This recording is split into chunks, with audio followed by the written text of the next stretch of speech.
Amp wise, I have this orange ADTC30. Woo!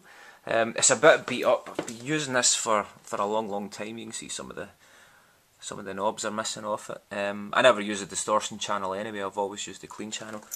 But this is a nice amp. It's pretty middly and dark sounding, so tended to use that mostly live and not often in the studio. Very rarely, unless I need some anger, real anger. But yeah, it's a good amp. Next up, I have my favourite amp I have ever used in my entire life. This is a WEM Dominator Mark III. I think it's probably about 35 years old.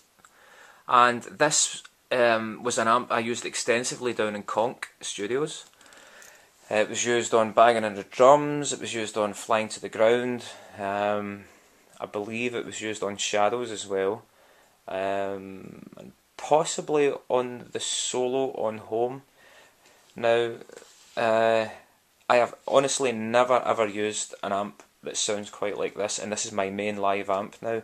When I managed to blag it from Conk, it was pretty beat up. Only one channel worked and there was a few problems on it, but those good guys at Flynn Amps in Glasgow gave it a one over. We stuck some Mesa Boogie tubes in it.